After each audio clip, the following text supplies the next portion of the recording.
Okay, for today, in the big picture,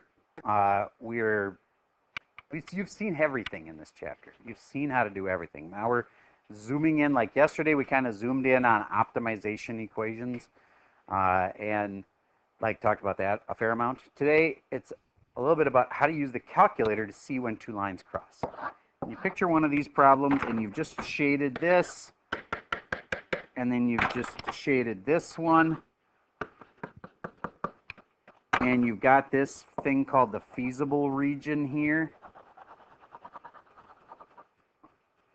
I'm going to call this corner A, this corner B, this corner C, and this corner down here D.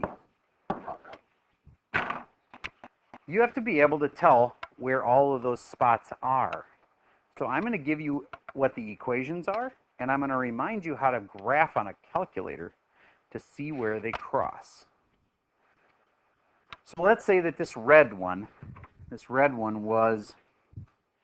y equals negative 2x plus 10. Let's say that this blue one here was y equals negative x. I can tell it's negative because it's got a negative slope on the line. And it's definitely beneath 10. So let's say it's plus 7 there. Now, you should be able to tell me where all 4 of these points are. That one's just 0, 0. There, it's done. But what are the other ones? B, C, and D. Well, this one's got a x equals 0 line. Your calculator can't handle x equals 0. So you have to do this one by hand. Because if this is x equals 0, also known as the y-intercept, then you have to put this and this together and use the strategy of substitution. Put one equation in the other. It's really easy. What I'd like you to do right now is find this one, the place where they both, where this line, the blue line, and the red line, where those two cross. So would you please type this in your calculator right now? And a lot of you are in a weird mode because of last chapter we used these calculators in. Go to mode and put it in function mode. Mode function. Make sure you're in func mode, F-U-N-C. And then put in these two equations on your y equals line. And then I'm going to give you just these general directions. This is under second trace, which makes you do calc. You're going to the calculate menu. The trace button is in the upper right. Second trace, which gives you calculate. Once you're in the calculate menu, you want to find intersect. It's going to ask you, are you on this line? Are you on that line? My best advice on this is almost every math class I've ever been in, you only graph 2 lines at once. So all you have to do is get really close to where they intersect and just hit enter, enter, enter. It goes really fast that way. If you ever enter 3 lines and try to do intersect, then you got to be more careful about, are you on the lines you want? But if you just only put in 2 lines, it's easy. Hit enter, enter, enter. And I'd like you to have that ready to show me as I walk past. I know that adds a little scary factor, but I really want you to know how to do this. If you don't, I want you to ask the kid next to you to help you to see where they intersect. Don't know how to do it? Ask. Somebody will help you.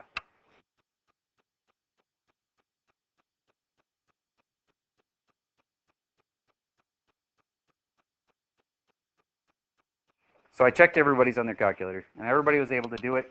Now I'm going to show you what you could have done by hand.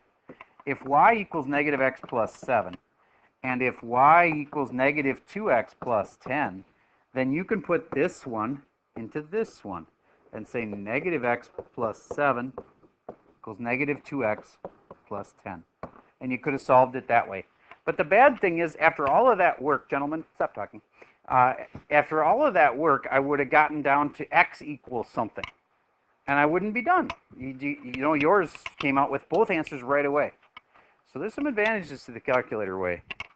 But either way, you would end up coming up with, was it x equals 3, I think? And then y equaled what? 4. Okay. So then the point is 3 comma 4 is where they intersect. Why is that so important? Because the answers are the corners of the feasible region. This one has the y-axis, so it's x equals 0. So you stick x equals 0 into the blue equation,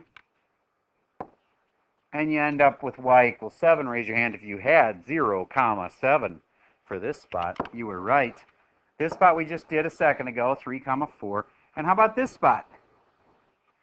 Well, that's the spot that's on the x-axis, so it's y equals 0.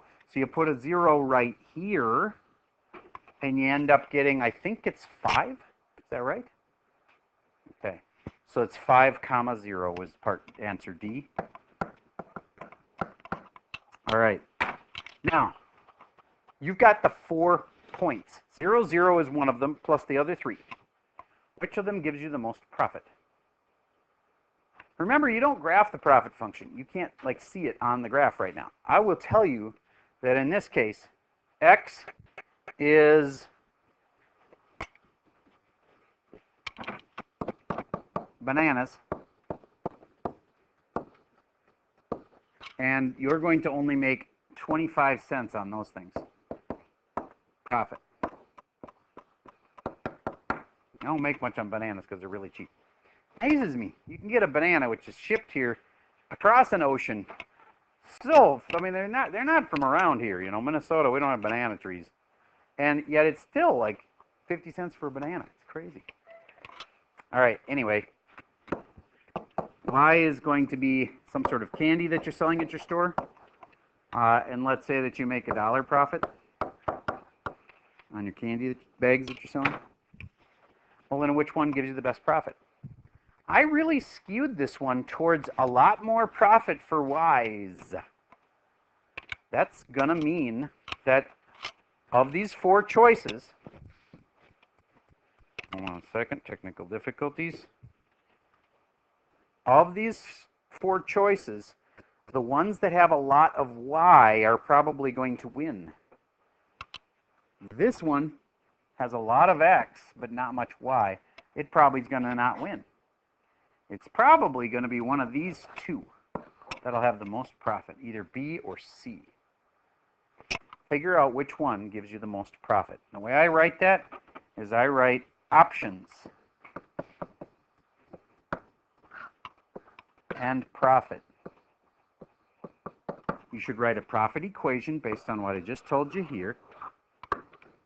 And then you should put your options down, and I'll allow you to just narrow it down using logic to 2 of them, either B or C, because D doesn't have any Y's, and Y gives you so much more profit, 4 times as much profit on the Y's. I think you can use logic to say it can't be D. But let's check point B and point C. Point B was 0 comma, what was this one again? Help me. 0 comma 7? 0 comma 7. And the other point we're checking is point C, which was that 3 comma 4, I think. One of those 2 is going to make you the most profit. Now pause for a minute while you figure out how much profit you get at 0, 7 and how much profit you get at 3 comma 4. Okay, PW, what do you think? 0 comma 7 got you how much profit? $7 profit. Maybe our answer is in millions. Maybe it's in thousands. Maybe it's just $7. If a little kid selling at the candy store down the street, it might be $7. Maybe they've got a little table out in the front yard. How many of you guys actually did that at one point in your life? You had a little table and you like sold lemonade to people or whatever. A lot of you. That's good. I think it's a good life experience. I make it a rule that in my neighborhood, if a little kid sets up a table like that, I always will stop and buy something from them because it's a good life experience, I think. Pay $1 for some 12 cents worth of lemonade. It's fine. All right. Then you go to 3 comma 4. How much profit there? $4.75. Pretty clear that the $7 option gives you the most profit. But if you're selling both bananas and candy, there's some advantages to that. Because, well, you offer choices. Maybe you got one that's the healthy choice. And maybe if you only sold candy, whoever's in charge of let's say you're selling it at a football game or whatever, is like, you don't have any healthy options. You can't just because you make more money selling just bananas, or sorry, just candy, doesn't mean you should do that. Maybe you should. Anyway, we oftentimes on this test are just looking at the profit. I'm just trying to say in the real world there's other considerations. If you find a store that only sells something they're really profitable on, it's really weird to go to a store that only sells one thing. The only example I can give that's like that, though, there is one place that's a hamburger restaurant, and all they sell is hamburgers, and all they have is Coke for the pop. If you want anything, it's a Coke, and that's it. No other choices. And it's kind of their thing, is like their restaurant only sells hamburger and Coke, and that's it. You can't get anything else. So that's kind of their hook. Like, you know, people tell each other, like, well, you want to go to that place? They only sell hamburgers, and they only have Coke. All right. Okay, enough about that. Let's get to your homework for tonight. The very first problem on it, I don't like, because it's got a really complicated set of equations that confuse even me when I'm trying to set them up. I tried it for a few years. I'm finally like, we don't have anything like this one that we test on, and I just don't like the questions. So we're skipping the one about vitamins. So find the homework for tonight and skip the first one and do the other two. Okay? You've learned how to do all the parts. You just have to now not be afraid to ask. If there's a part of this you don't understand, ask. I'll be happy to help you. But step one, figure out what your variables are. Like X is bananas and Y is candy. Figure out which one's which. Step two is usually write the equations. One thing to remember, did you notice in all of our answer keys, we always have X is greater than 0 and Y is greater than 0? I say greater than or equal to 0. You want to have those, or you're going to lose points on the test. So always have the common sense constraints. All right. I'm going to pause while I pull up that worksheet. Okay, so we're skipped number 1, which is about Mrs. Wilson's vitamins. You're going to do problems 2 and 3, and they want you to do the whole thing. This is from start to finish, just kind of like I did yesterday. And it's already told you X is student and Y is non-student. And then you got to start writing equations. The first one to write is always this. Those are two equations that a lot of people don't have on their list, and poof, you just lost points. Okay, then, if you're going to say, usually there's some equation where you add them together and it ends up being equal to or less than something.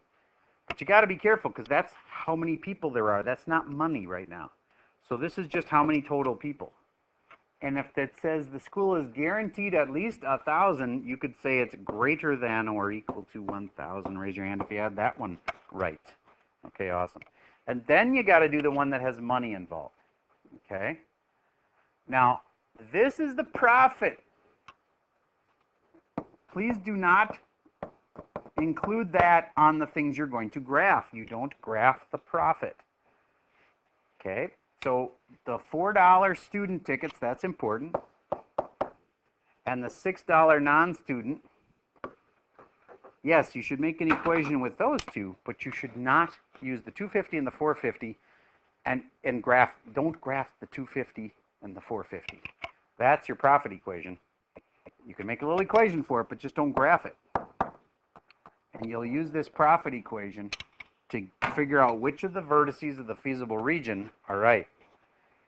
You know what the hardest part is? I think it's finding where the lines cross. Sometimes it's writing the equation, but I think usually it ends up being finding where the lines cross. You'll have two lines, and this spot right there is usually the hardest one to figure out. And I'd use the calculator for that. Okay, that's all my tips for today. Have a great evening.